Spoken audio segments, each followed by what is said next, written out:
Gadgets 360 Hindi में आप सबका स्वागत है। मेरा नाम है प्रणय और आप देख रहे हैं टेक आपकी जुबान में। ये है हमारा वीकली शो जिसमें आपके सारे सवालों के जवाब दिए जाते हैं, कुछ नए टॉपिक पर चर्चा होती है और आपको अब तक ये शो पसंद आया इसीलिए ये चल रहा है। इसी तरह से इसको प्रोत्साहन देते रहिए, आप वीडियो देखते रहिए हमारे, और आप कम्युनिटी पोस्ट देख लीजिए। गुरुवार या बुधवार इन दोनों दिन में से एक में कम्युनिटी पोस्ट आ जाता है, वहां पर आप अपने सारे सवाल पूछ सकते हैं। अगर आप दूसरे यूट्यूब वीडियो में कमेंट कर रहे हैं तो यहाँ पर मैं उसका जवाब नहीं दे पाऊंगा, लेकिन आप उस कम्युनिटी पोस्ट में जो भी सवाल पूछेंगे उसका मैं पूरी कोशिश करूंगा कि जवाब दे दूं और ये शो आपके साथ में आगे बढ़ता रहेगा।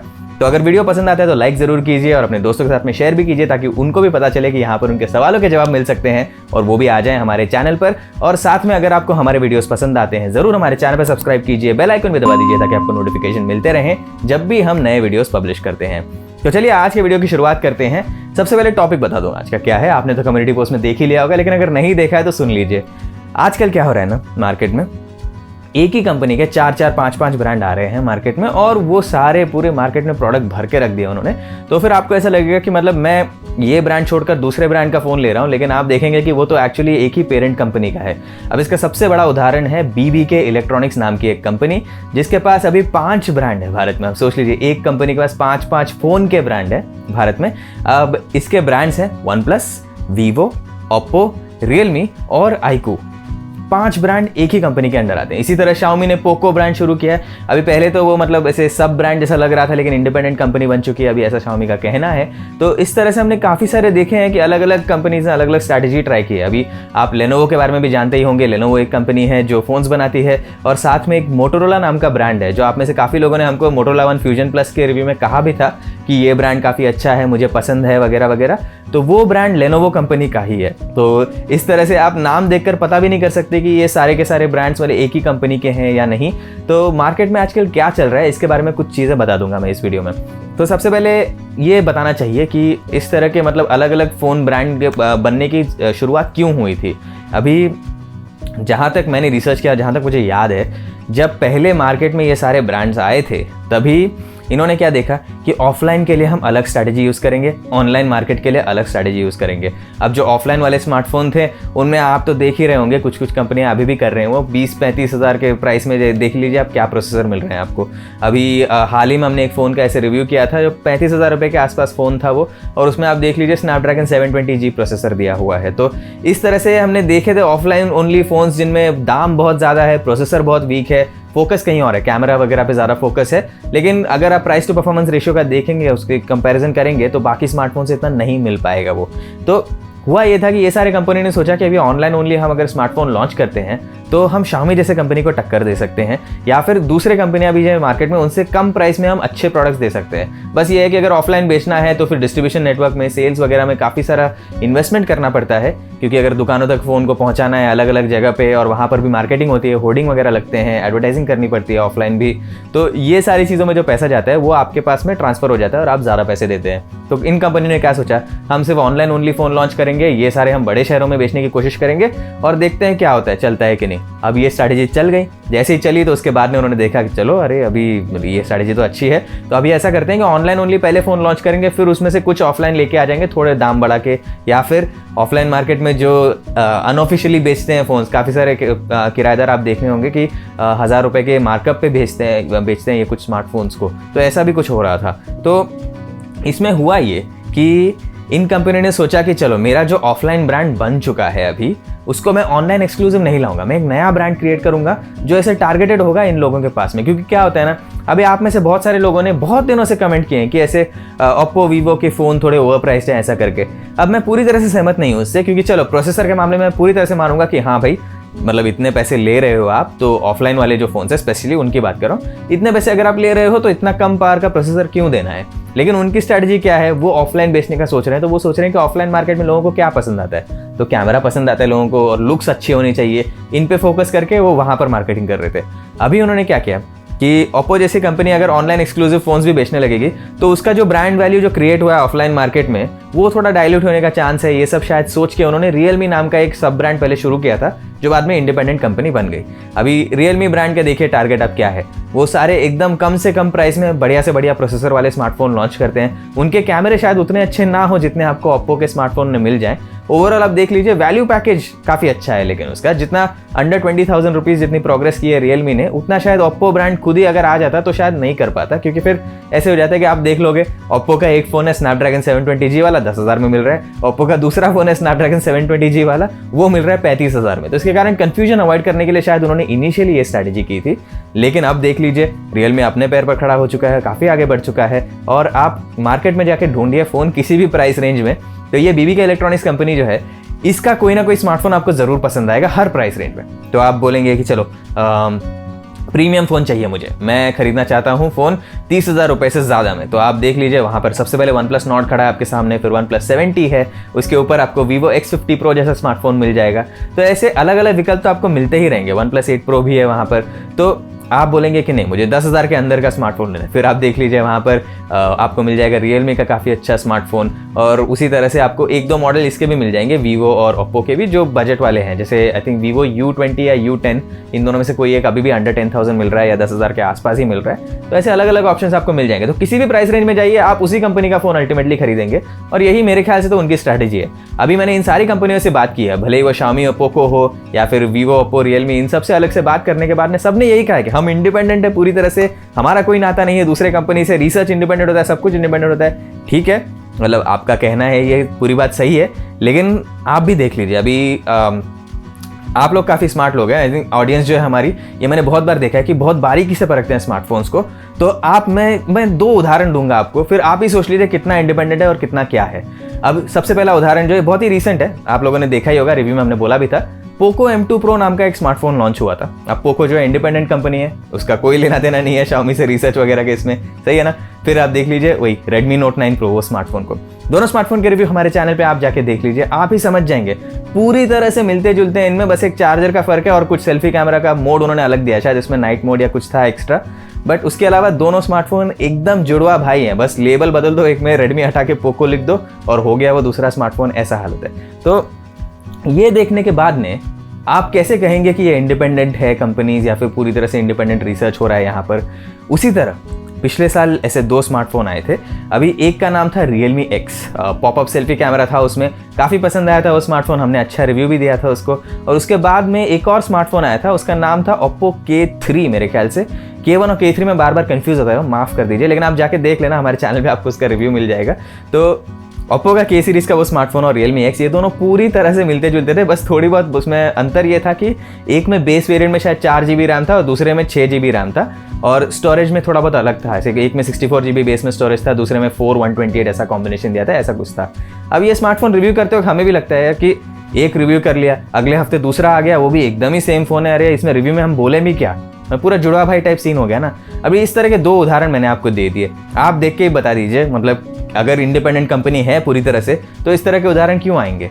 और ओवर टाइम शायद चेंज भी हो गया होगा, लेकिन आप फिर भी देख लीजिए, अगर आप स्पेसिफिकेशंस वगैरह कंपेयर करेंगे जो आप पहले से करते हैं मुझे पता है, तो आपको दिख जाएगा काफ़ी सारे स्मार्टफोन में एक ही टाइप का ऐसे एमोलेड पैनल होगा, जैसे कि 90 हर्ट्ज रिफ्रेश रेट का हो गया, चलो बोल देते हैं कि 6.53 इंच का एमोलेड पैनल है। आप देख लीजिए 6.53 इंच का HDR10+ सपोर्ट वाला 90 हर्ट्ज रिफ्रेश रेट वाला पैनल कितने स्मार्टफोन्स में आपको मिलता है। थोड़ा अंतर हो सकता है ज़रूर, लेकिन इसी तरह आप देख लेंगे कि कुछ कुछ पर्टिकुलर स्पेसिफिकेशंस बार बार आपको आते हुए दिखते हैं, जैसे कि 4230 मिली एम्पेयर आवर की बैटरी, अब ये 4-5 स्मार्टफोन में आ जाएगी एक साथ, तो आप सोचेंगे कि नहीं इसमें तो अलग बैटरी होगी, उसमें अलग बैटरी होगी, लेकिन फिर थोड़ा ऐसे कंपनियों का कहना कि हम पूरी तरह से इंडिपेंडेंट हैं वो भी सही नहीं होगा। कि अभी मैं ये नहीं कह रहा हूँ कि ये कंपनी सारी एक दूसरे से पार्ट शेयरिंग करके सब पूरा अपना दुकान चला रहे हैं, ऐसा भी नहीं है, लेकिन जितना वो कहते हैं कि हम पूरी तरह से इंडिपेंडेंट है, कुछ भी हमारा नाता नहीं है दूसरे कंपनी से, वो भी शायद पूरी तरह से सच नहीं है। जो आपके सामने मैंने बातें रखी है उसको देखकर तो वो नहीं लगता है। मेरे ख्याल से क्या हो रहा है यहाँ पर कि वो लोग कोशिश ये कर रहे हैं कि मार्केट में पूरी तरह से कब्जा कर ले, वो हर एक प्राइस सेगमेंट में आप किसी का भी फ़ोन खरीदें अल्टीमेटली वो उसी कंपनी के ब्रैकेट में आएगा। और ये जो है इतना अग्रेसिवली एक दूसरे से भी कम्पीट करते हैं कि वैल्यू फॉर मनी एस्पेक्ट जो है इतना अच्छा आपको मिलता है, तो आप सोचते हैं कि मैं 15,000 से कम में स्मार्टफोन लूँ। अगर आप सैमसंग का कोई भी स्मार्टफोन देख लेंगे, आप बोलेंगे नहीं इससे ताकतवर प्रोसेसर तो मुझे उस कंपनी में मिलेगा दूसरे वाले में, तो वहाँ पर आप जाएंगे सोचेंगे मैं इसका लेता हूँ, फिर आप सोचेंगे नहीं अरे मेरे को एक और फ़ोन मिल रहा है उसमें और भी अच्छे स्पेसिफिकेशंस दिख रहे हैं इसी प्राइस रेंज में, लेकिन फिर आप देखेंगे कि वो दोनों तो सेम कंपनी के हैं, पेरेंट वाले कंपनी के। तो इस तरह से उन्होंने मार्केटिंग करके धीरे धीरे मार्केट पे अपना दबदबा बना लिया है और भले ही उनको अगर सिंगल ब्रांड लाते तो शायद उनको 30% मार्केट शेयर नहीं मिलता। अब हर ब्रांड तो Xiaomi नहीं होता। Xiaomi सबसे पहले आया था भारत में 2014 में, ऑनलाइन फ्लैश सेल मॉडल वगैरह उन्होंने शुरू किया था। तो जिस तरह से ओवर द ईयर्स उन्होंने अपने ब्रांड वैल्यू बढ़ा दिया, अपनी रेपुटेशन बढ़ा दी है, एक बार एस्टैब्लिश हो गए वो, तो उनको हटाना बहुत मुश्किल है। लेकिन आप सोचिए कि अगर 5 ब्रांड है, एक में 20% मिल गया, एक में 10%, एक में 5%, ऐसा मार्केट शेयर हो गया, तो पूरा मिला के तो वो आगे बढ़ ही सकते हैं ना। भले ही ये कंपनी आपको कितना भी बता दें कि हम इंडिपेंडेंट है पूरी तरह से, अल्टीमेटली स्ट्रैटेजी तो यही है कि इस मार्केट में हम अलग अलग ब्रांड लॉन्च करेंगे और वो सारे ब्रांड अलग अलग टाइप के ऑडियंस को देंगे। अब iQOO फ़ोन जो आया था, iQOO 3, वो गेमर्स पे टारगेटेड था, काफ़ी परफॉर्मेंस हेवी था वो स्मार्टफोन। उसी तरह से आप देख लीजिए OnePlus जो है, ये ऐसे लोगों के लिए जो आईफोन खरीदना चाहते हैं लेकिन उनके पास उतने पैसे नहीं है, या फिर जो सैमसंग का S20 सीरीज़ वाला फ़ोन लेना चाहते हैं लेकिन उतने पैसे खर्च ना कर पाए, तो 30 से 50 के बीच में OnePlus ने एकदम पूरी तरह से कब्जा कर लिया मार्केट को। तो आप हर प्राइस रेंज में देख लीजिए इस तरह, शायद मे बी एकदम एक्स्ट्रा प्रीमियम सेगमेंट में वो कम्पीट ना कर पाएँ, जैसे कि S20 प्लस या iPhone 11 Pro वगैरह के सेगमेंट में उतना महंगा फ़ोन ना लॉन्च कर पाएँ जो वहाँ पे टक्कर दे सकता है। लेकिन उसके नीचे यानी कि 60,000 से नीचे जितने भी प्राइस सेगमेंट है, हर जगह पर आपको मिल जाएगा ऐसा, ये अलग अलग जो ब्रांड के हैं स्मार्टफोन्स, मतलब एक ही पेरेंट कंपनी के लेकिन अलग ब्रांड के। तो रही बात अभी इसके बाद में ट्रेडिशनल ब्रांड्स क्या कर रहे हैं स्पेस में, तो ऐसा नहीं है कि ये ट्रेडिशनल ब्रांड्स मतलब इस तरह का कुछ खेल नहीं खेलते, लेकिन उतना ऑब्वियस नहीं होता। अब देखिए सैमसंग की बात कर लेते हैं। सैमसंग के भी अलग अलग ब्रांड्स हैं, लेकिन सैमसंग के हर फ़ोन पे सैमसंग का ही नाम होता है, ये उसमें अंतर है। ऐसा नहीं है कि एक फ़ोन में सैमसंग लिख दिया, दूसरे में गैलेक्सी लिख दिया, तो आपको पता नहीं चलेगा कि वो एक्चुअल में सैमसंग का ही है, वैसा बिल्कुल नहीं करते। सैमसंग कंपनी का ये है, गैलेक्सी A सीरीज़ एक ब्रांड है उनका, गैलेक्सी M सीरीज़ एक ब्रांड है। अब A सीरीज़ में उन्होंने क्या फोकस किया, प्रीमियम डिज़ाइन पे फोकस किया है। उतना अच्छा प्रोसेसर शायद ना मिले, लेकिन डिज़ाइन लुक्स के मामले में बहुत ही अच्छा है वो। M सीरीज़ में प्रोसेसर थोड़ा अच्छा दे देंगे, प्राइसिंग थोड़ी कम रखेंगे, बैटरी लाइफ, एमोलेड डिस्प्ले, इस सारे पे फोकस था शुरू में। अभी ये बात अलग है कि M सीरीज़ में वही प्रोसेसर 1 साल से आपको मिल रहा है, तो वो अलग रख देते हैं, लेकिन उनका इनिशियली फोकस ये था कि थोड़ा अच्छा वैल्यू फॉर मनी दे दें बजट सेगमेंट में, ताकि ये सारे जितने चाइनीज़ ब्रांड से कॉम्पिटिशन था उसको अच्छा एकदम हम टक्कर दे सकें। उसी तरह से सैमसंग की S सीरीज़ का ब्रांड है जो उनका फ्लैगशिप सीरीज़ है, नोट सीरीज़ एक और ब्रांड है। तो ऐसा नहीं है कि ट्रेडिशनल फ़ोन से अपना अलग अलग ब्रांड लॉन्च नहीं करते, बस ये क्या हो गया, नई मार्केटिंग टैक्टिक ये आ चुकी है आजकल कि अलग कंपनी ही लॉन्च कर दें और वो आके मार्केट में कम्पीट करें। और काफ़ी बार ये होता है कि अपने ही कंपनी के प्रोडक्ट से कम्पीट करते हैं, यानी कि BBK इलेक्ट्रॉनिक्स के अभी ओप्पो और वीवो हुए। आप कितने बार देख लीजिए, Oppo Vivo back to back phone launch करेंगे, उनमें थोड़े बहुत अंतर होंगे, ऐसा नहीं है कि मतलब फ़ोन पूरा कार्बन कॉपी है, लेकिन एक ही प्राइस रेंज में आ जाते हैं। जैसे कि अभी हाल ही में आया था वीवो X50 और ओप्पो Reno 4 Pro। अब ये दोनों 35,000 रुपीज़ के प्राइस रेंज में आ जाते हैं, और आप स्पेसिफिकेशंस वगैरह देख लीजिए दोनों में, ऐसा नहीं लगेगा कि आपको मतलब दोनों फ़ोन्स में से कोई भी एक ऐसा है जो दूसरे से बहुत ज़्यादा पीछे है, तो लगभग मिलता जुलता है। तो इस तरह से वो लोग कोऑर्डिनेटेड लॉन्च करते हैं ताकि आपको लगे, आप दुकान में जब जाएं, ऑफलाइन भी उन्होंने काफ़ी स्ट्रॉन्ग पार्टनरशिप करके रखे है, तो आप दुकान में जाएंगे तो आपको 2 ऑप्शन दिखेंगे, ऐसे एक ओप्पो होगा, दूसरा वीवो होगा, जो पसंद आएगा आप लेके आ जाएंगे। और इस तरह से वो मार्केट में काफ़ी हद तक आगे बढ़ चुके हैं। तो मैं ये नहीं कह रहा हूँ कि ये स्ट्रैटेजी गलत है, इसमें जो उन्होंने किया है उसमें कोई इलीगल चीज़ तो है नहीं, बस ये है कि आपको भी ध्यान रखना होगा थोड़ा सा कि अगर आप कोई स्मार्टफोन देख रहे हैं मार्केट में और आपको लगता है कि मुझे ये स्मार्टफोन पसंद नहीं आया, मुझे दूसरा स्मार्टफोन खरीदना है कोई, तो आप मार्केट में सारे ऑप्शंस कंसीडर कीजिए, देख लीजिए आपको कौन सा अच्छा लगता है और वो वैसे ही पिक कीजिए। उसमें है ना, अभी आप ये मत सोचिए कि यार ये एक ही पेरेंट कंपनी का है तो मैं इससे लूँ या उससे लूँ, क्या फ़र्क पड़ता है। एक्सपीरियंस काफ़ी अलग होता है, इनमें सॉफ्टवेयर है सबसे बड़ा डिस्टिंग्विशिंग फैक्टर है। अभी OnePlus ने आप कितना भी बोल लीजिए, स्पेक्स वगैरह दे दीजिए, अल्टीमेटली अगर सॉफ्टवेयर एक्सपीरियंस खराब है तो फिर उस फ़ोन को लेने में क्या मतलब बनता है। तो OnePlus ने ये अपना डिस्टिंग्विशिंग फैक्टर बना रखा है कि ऑक्सीजन OS हमारा ऐसा सॉफ्टवेयर है जो इसमें हम अलग अलग फीचर आपको दे देंगे। उसी तरह से वीवो ने क्या किया, उसने फन टच OS बना रखा है, जो कुछ लोगों को पसंद आता है, कुछ लोगों को नहीं पसंद आता है, ये भी बात है, तो आप वो भी देख सकते हैं। उसके अलावा कलर OS, Realme UI, सबका अलग अलग UI है, उसमें अलग अलग कुछ फीचर होते हैं, तो इन पर उन्होंने गेम थोड़ा बहुत खेला है कि यहाँ पर हम कुछ अलग अलग चीज़ें दे देंगे ताकि लोगों को फ़ायदा हो।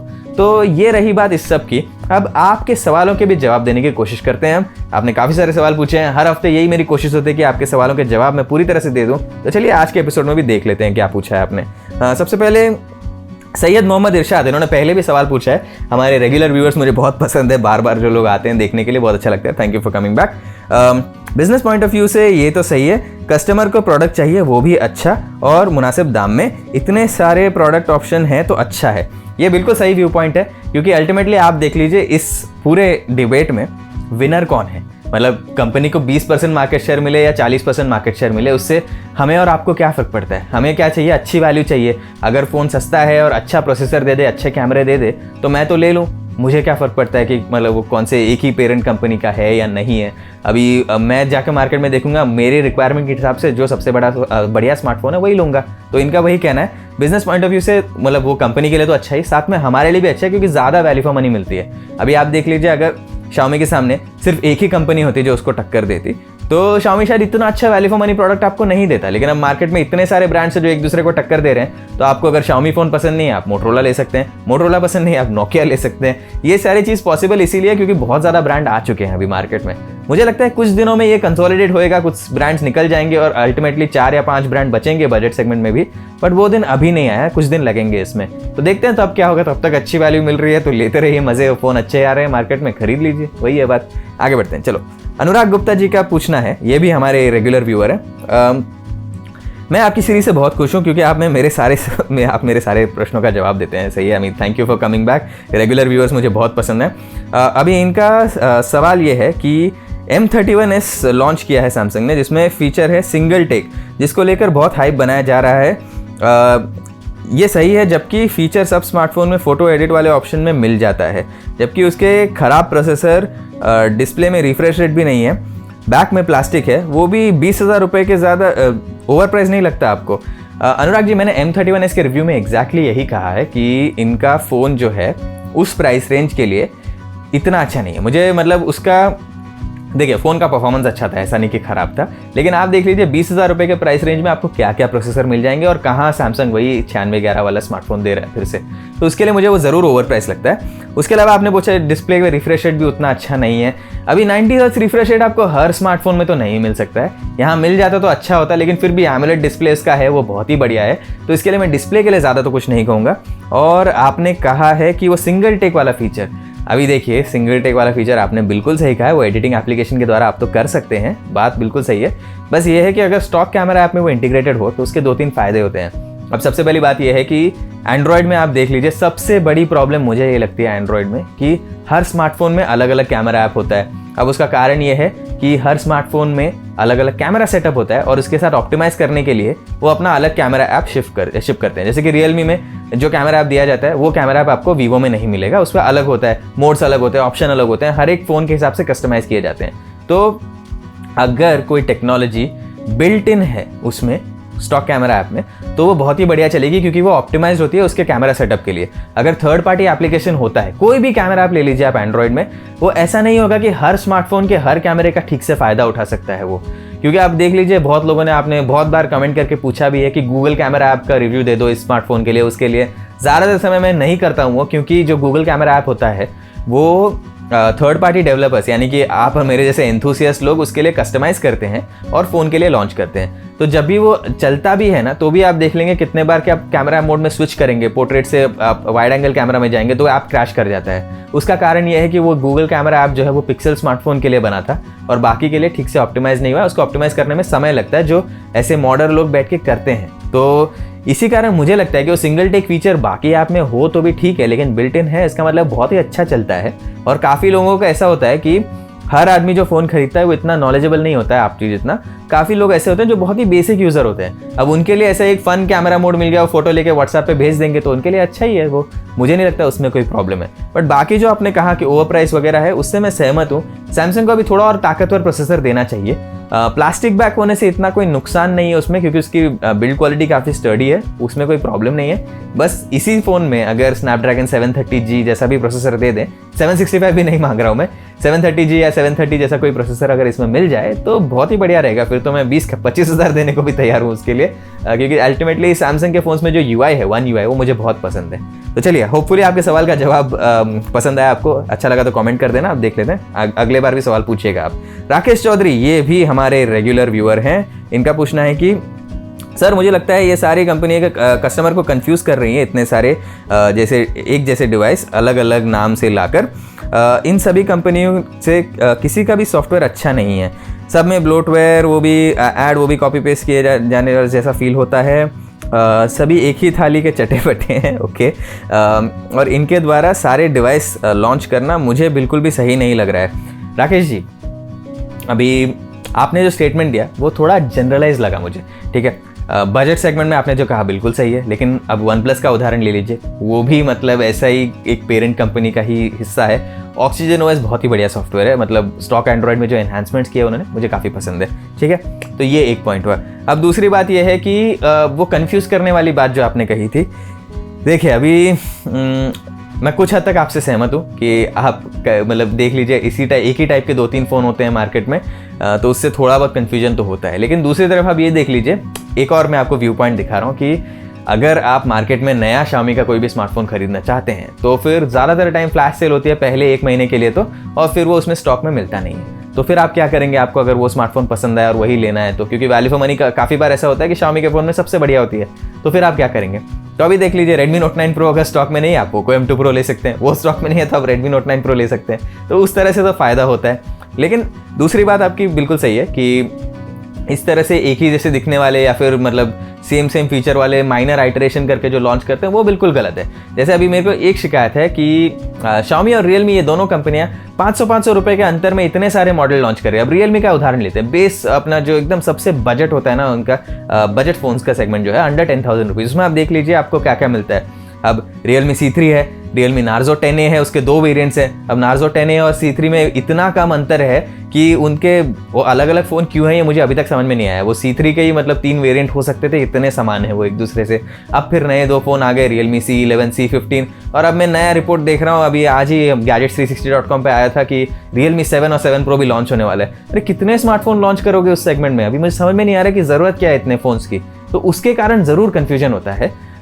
लेकिन हाँ, ये बात तो सही है कि अगर इतने फ़ोन्स लॉन्च हो गए तो स्टॉक में भी होने चाहिए। अब Realme Narzo के मैंने देखे हैं फ़ोन्स, काफ़ी दिन से स्टॉक में नहीं आए थे, तो ये भी एक दिक्कत आ जाती है। तो उससे थोड़ा तो फ़ायदा हो जाता है कि चलो Narzo नहीं है तो शायद C3 ले लें, वैसे ही Poco M2 Pro नहीं है तो Redmi Note 9 Pro ले लें। तो उस तरह से थोड़ा फ़ायदा भी है इसका। लेकिन सवाल पूछने के लिए बहुत बहुत धन्यवाद। फिर से आइए अगले हफ्ते, आपके सवाल का जवाब मैं फिर देने की कोशिश करूँगा। चलिए आगे बढ़ते हैं।